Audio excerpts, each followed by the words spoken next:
आणि आता ठाण्यातून एक महत्त्वाची बातमी। ठाणे गुन्हे शाखेने ठाण्यातील घोडबंदर रोडवर युरेनियम विक्रीसाठी येणार असल्याची माहिती मिळवून 27 कोटी रुपयांचे 8 किलो 861 ग्राम युरेनियम जप्त केले।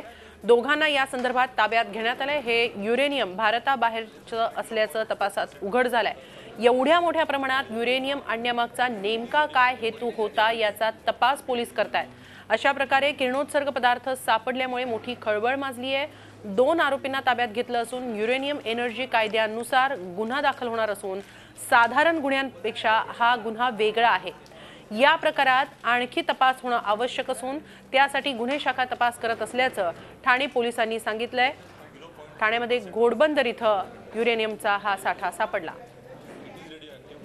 तपासामध्ये असं दिसून आलं त्यांच्या रिपोर्ट्सवरून की हा पदार्थ हा खरोखर युरेनियम आहे आणि याच्यामध्ये U-235 या आयसोटोपचं प्रमाण 0.7 पेक्षा कमी आहे, परंतु हा रेडिओ ॲक्टिव्ह आहे आणि हा पदार्थ हा युरेनियम डिप्लेटेड युरेनियम DU आहे।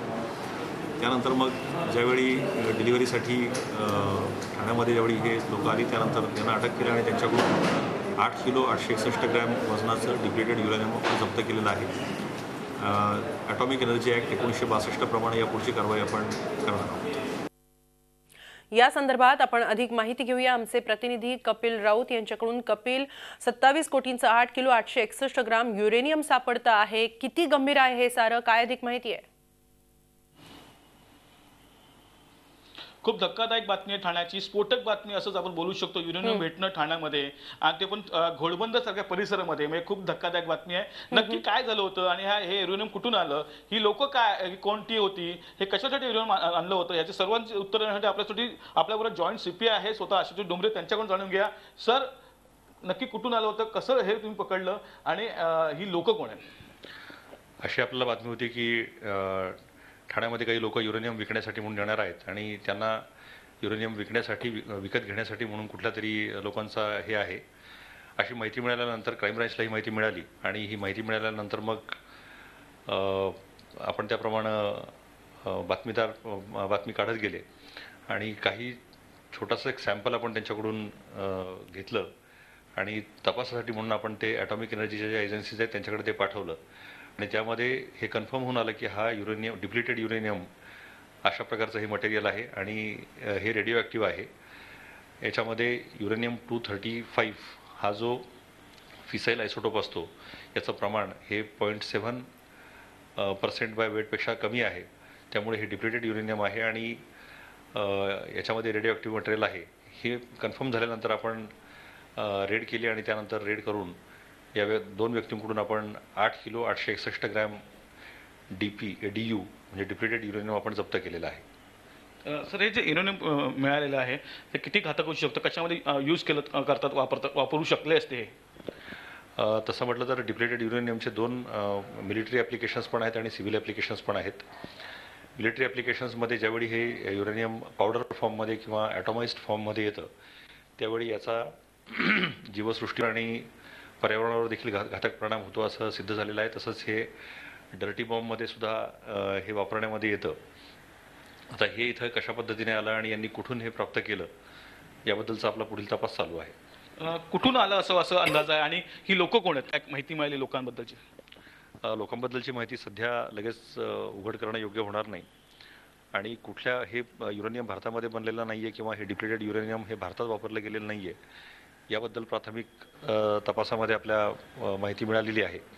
आता हे नक्की कुठल्या देशामधून आलं, कशा पद्धतीने इथं आलं आणि त्याचा वापर कुठल्या पद्धतीने केला जाऊ शकला असता याबद्दल आपण संबंधित एजन्सींच्या देखील आपण संपर्कामध्ये आहोत आणि त्याप्रमाणे आपण पुढील कारवाई करणार आहोत। पुढची कारवाई कशी असणार? 2 जण आपल्या ताब्यात आहेत आणि ते त्यांना अटक होऊ शकते, अजून काही यांचे साथीदार किंवा अजून काही ठाण्यामध्ये लिंक असू शकते काय?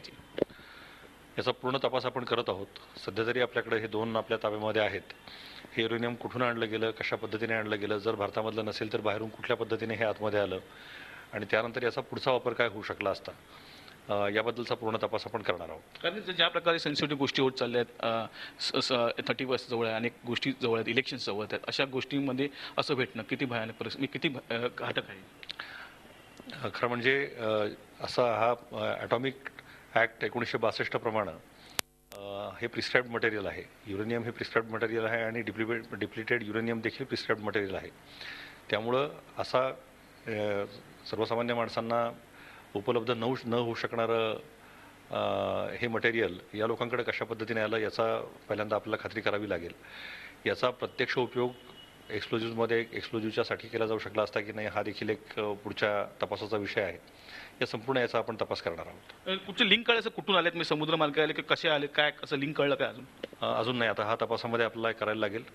बरंचसं याच्यामध्ये जो गुन्हा दाखल होईल हा ॲटॉमिक ॲक्ट 1952 मधल्या तरतुदींनुसार होईल. थोडीशी टेक्निकल प्रोसेस आहे ही, पण पूर्ण तपास करून त्यानंतर आपण पुढील कारवाई करणार आहोत. नक्कीच ऐकलं आपण का खूप स्फोटक बातमी आहे आणि खूप काही मोठं हाती येऊ शकतं पोलिसांच्या, कारण की जे 2 जण ताब्यात घेतले त्यांची चौकशी सुरू आहे आणि या चौकशीत खूप समोर येऊ शकतं. कारण हे स्फोटक हे जे केमिकलचे जे हे आहे ते आणलं कुठून, त्याचबरोबर याच्या मागचा उद्देश काय होता, ही लोक कोण आहेत त्याचा शोध आता पोलीस घेतात. त्यामुळे काही दिवसात एक मोठी बातमी ठाण्यातून येऊ शकते की एक मोठी सफलता ठाणे पोलिसांना मिळू शकते असं आपण बोलू शकतो. झी 24 तास रहा एक पाऊल पुढे.